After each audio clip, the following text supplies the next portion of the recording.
Hello everyone. सर्वप्रथम श्री स्वामी समर्थ. मी अर्चना आपल्या सगळ्यांचं मनापासून स्वागत करते. कोजागिरी पौर्णिमेच्या खूप खूप शुभेच्छा.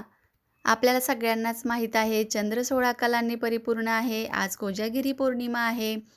तर यापेक्षा आणखीन आपण दीपदान करायचं आहे आज. एकदम साधा उपाय आहे, पण खूप पॉवरफुल असा 7 दीपक तुम्हाला मी सांगत आहे कुठं-कुठं लावायचे आहेत आणि त्या 7 दीपकांचं दान जे आहे ते खूप चांगल्या प्रकारे आहे.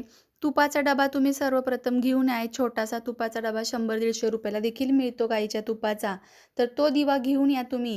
रात्री आपल्याला बरोबर 12 वाजता हे सगळं करायचं आहे, जे मी तुम्हाला सांगते 11:30ला वगैरे.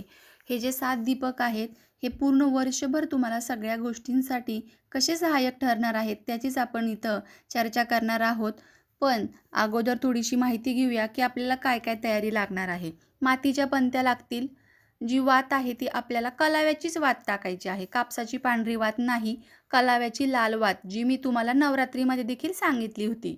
त्याचं कारण देखील तसंच आहे, की लक्ष्मी प्राप्तीसाठी कालाव्याची वात ही अत्यंत शुभ फलदायी असते. लक्ष्मीला लाल कलर हा खूप प्रिय आहे. म्हणूनच तुम्ही आजच्या दिवशी हे जे 7 दिवे आहेत ते मी तुम्हाला सांगते. आपल्या घरातील मेन जो ईशान्य कोपरा आहे, त्या ईशान्य कोपऱ्यामध्ये जर तुमचं देवघर असेल ना, तर तिथे आपल्याला प्रज्वलित करायचं आहे. आपल्या कुलदेवताचा आपल्यावर आशीर्वाद राहावा, आपल्या इष्टदेवतांचा, आपल्या गुरूंचा, स्वामींचा किंवा अन्य तुमचे कोण गुरु असतील त्यांचा, यासाठी त्यांना हे दीपदान आपल्याला करायचं आहे. तर यासाठी तुम्हाला हा जो दिवा आहे, तो ईशान्य कोपऱ्यामध्ये पूर्वेला तोंड करून लावायचा आहे. त्यामध्ये तुम्हाला तूप घालायचं आहे. वात ही कालाव्याची असणार आहे आणि हे दिवे सगळ्या ठिकाणी प्रथम ठेवून घ्यायचेत आणि नंतर आपल्याला ते बरोबर 12 वाजता प्रज्वलित करायचे आहेत. तर दुसरा दिवा बघूया. तर दुसरा दिवा असणार आहे आपला जो उत्तर दिशेला. उत्तर दिशा ही धन आकर्षित करते, कुबेर देवतांना आकर्षित करते, माता लक्ष्मीला आकर्षित करते. म्हणून उत्तर दिशेमध्ये तुमचा हा एक दिवा असणार आहे. तिसरा दिवा तिसरा दिवा जो आहे तो आपल्याला लावायचा आहे आपलं जिथं आपण हे ठेवतो धन, म्हणजे काय पैसे वगैरे, पैशांचं पॉकेट किंवा आपला गल्ला किंवा ड्रॉवर, लॉकर जे काही तुमचं आहे तिथे तांदळाची रास घालायची आहे. तांदळाच्या राशीवरती हळदी-कुंकू ठेवून आणि मग हा दिवा तुम्हाला प्रत्येक ठिकाणी ठेवायचा आहे. तर ह्या दिव्यामध्ये तूप घालायचं, कलाव्याची वात. नंतरनं 4 आणि 5 हे 2 दिवे मेन एंट्रन्सला ठेवायचे आहेत आपल्याला लक्ष्मी मातेच्या आगमनासाठी. 6वा दिवा आपल्याला तुळशी मातेजवळ लावायचा आहे आणि 7वा दिवा आपल्याला आपल्या अन्नपूर्णा मातेजवळ, म्हणजेच आपल्या किचनमध्ये जिथून आपण अन्न बनवतो. म्हणतात ना, की जैसे खावे अन्न तैसेच होते मन. तर त्यामुळेच यासाठीच आपण एकदम शांत मनाने अन्न बनवावं सगळ्यांसाठी, आनंदाने, चिडचिड नसावी, वादविवाद, भांडणं नसावी, यासाठी अन्नपूर्णा मातेला मनोमन प्रार्थना करायची आहे. आणि इथे या ठिकाणी तुम्हाला जे तुम्ही ठेवलेला आहे दिवा, तर या प्रत्येक दिव्यांमध्ये काय टाकायचं आहे ते मी तुम्हाला सांगते. ईशान्य कोपऱ्यातल्या दिव्यामध्ये कापराचा तुकडा टाकायचा आहे. नंतरनं आपल्या ज्या मेन एंट्रन्सला ठेवलेला आहे त्यामध्ये तुम्हाला अत्तर टाकायचं आहे. गुलाबाचं अत्तर. गुलाबाच्या अत्तरचे 2 थेंब तुम्हाला त्याच्यामध्ये टाकायचे आहेत. यानंतर तुम्हाला हे जे किचनमध्ये ठेवलेलं आहे त्या तिथे तुम्हाला अक्षदा पिवळ्या करून त्या दिव्यात टाकायच्या आहेत आणि तुम्हाला ते प्रज्वलित करायचं आहे. यानंतरनं आपल्या लॉकरच्या इथे विलायची टाकायची आहे तुम्हाला 2 आणि ते प्रज्वलित करायचं आहे. लक्ष्मी माता आपल्याला प्रसन्न होण्यासाठी, अशीच पैशांची भरभराट राहण्यासाठी. यानंतर तुळशी मातेजवळ जो दिवा लावणार आहे त्यामध्ये 2 लवंग आपल्याला घालायच्या आहेत आणि त्या आपल्याला प्रज्वलित करायच्या आहे. उत्तर दिशेला जो दिवा ठेवलेला आहे त्या उत्तर दिशेच्या दिव्यामध्ये आपल्याला चिमूटभर हळद मिक्स करायची आहे आणि तो उत्तरेला लावायचा आहे. यामध्ये थोडंसं हळद मिक्स करून कुंकू थोडंसं त्या दिव्याला लावायचं आहे. या दिव्यांची सगळ्यांची पूजा आपल्याला करायची आहे. याशिवाय आपल्या केंद्रानुसार स्वामी समर्थांच्या कशी सोपी मांडणी सांगितलेली आहे ती थोडक्यात तुम्हाला शेअर करते. कारण बऱ्याच जणांना यावेळेस कोजागिरी पौर्णिमा 2 दिवस आल्यामुळे खूप संभ्रम पडलाय, प्रश्न पडलाय, की कोजागिरी पौर्णिमा, लक्ष्मी आणि इंद्रपूजन मध्यरात्री कधी करायचं? आणि जर सत्यनारायण कथा व्रत करणार आहोत तर तो उपवास कधी धरायचा? तर 17 तारखेला तो उपवास धरायचा आहे. सूर्योदय तिथीपासून आपण करतो आणि बुधवारी आपल्याला चतुर्थी तिथी संपते आणि रात्रीनंतर आपल्याला कोजागिरी पौर्णिमा मध्यरात्री साजरी करण्यासाठी जो आहे तो तिथे आपल्याला बरोबर पौर्णिमेचाच तिथीचा जो आहे टायमिंग मिळत आहे. याशिवाय अतिशय महत्त्वाची गोष्ट म्हणजे घरातील ज्येष्ठ अपत्यास तुम्ही ओवाळायचं आहे. तुमचा मुलगा असेल तर तुम्ही पत्नी असताल तर पत्नीने, आई असेल तर आपल्या मुलाला, मोठ्या मुलाला आपल्या ज्या अपत्यास ओवाळायचं आहे आणि त्याच्या आयुष्यातील संबंध अंधकार नष्ट होऊन चंद्र जसा 16 कलांनी परिपूर्ण आहे तसाच माझा मुलगा मोठा होऊ देत, अशा 16 कलांनी भरभरून त्याच्या आयुष्यात सगळ्या गोष्टी त्याला मिळू देत, यासाठी प्रार्थना करायची आहे. तर आता बऱ्याच जणांचा मोठा अपत्य जो मुलगा नाही आहे, मुलगी आहे, तर तिला देखील तुम्ही औक्षण करायचं आहे. सांगायचं तात्पर्य असं आहे की ज्येष्ठ अपत्यासाठी आपण हे औक्षण करायचं असतं.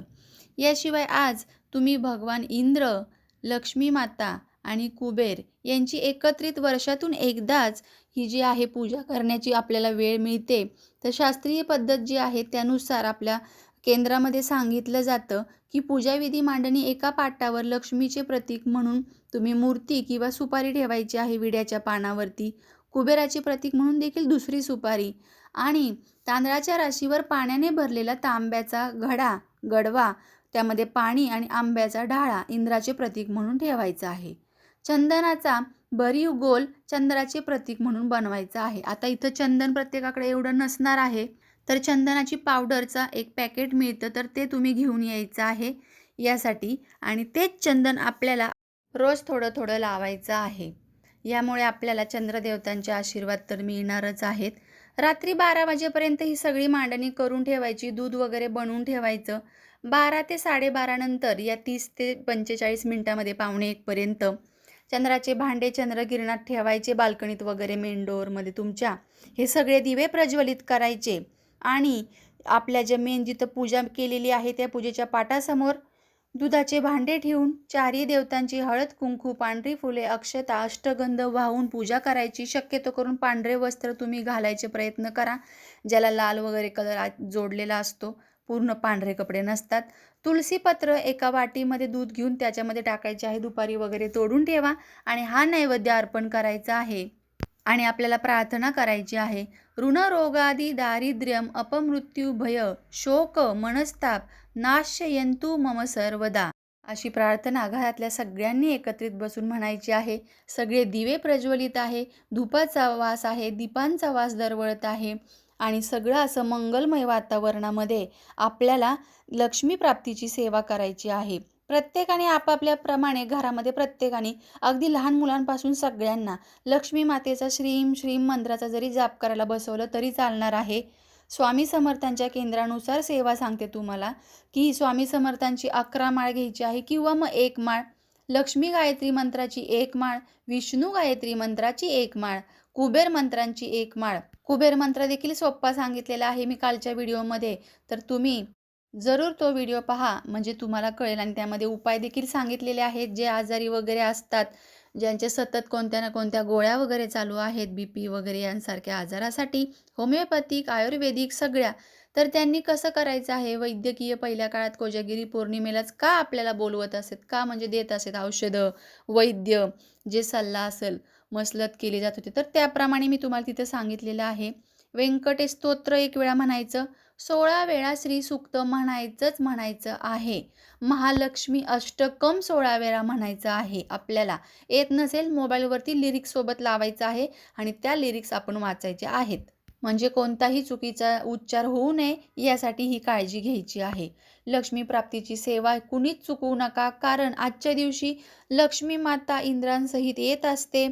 कुबेर, विष्णुदेव यासोबतच लक्ष्मी मातेची बहीण लक्ष्मी देखील येत असते, की आजच्या दिवशी जशी देवी माता बघते की माझी कोण वाट बघत आहे, दिवाळीला मी कोणाच्या घरी जाऊ, यासाठी लक्ष्मी माता इंद्रदेव भ्रमण करत असतात.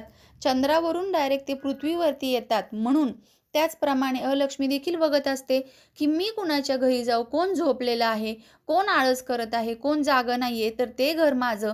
म्हणून लक्ष्मी माता जशी जाते चांगल्या जिथं आहे मंत्र वगैरे पूजापाठ चालू, दूध वगैरे जिथं ठेवलेलं आहे, तशीच अलक्ष्मी जे झोपलेले आहेत, ज्यांना या गोष्टीच मान्य नाही आहे, काही नसतं असं जे म्हणतात, तर त्यांच्या घरी ती जाते. म्हणून थोडंसं लक्षात घ्या या गोष्टी, परंपरेनुसार चालत आलेल्या. चला तर मग पुन्हा भेटूया अशाच नवीन माहितीसोबत. तोपर्यंत सर्वांना श्री स्वामी समर्थ.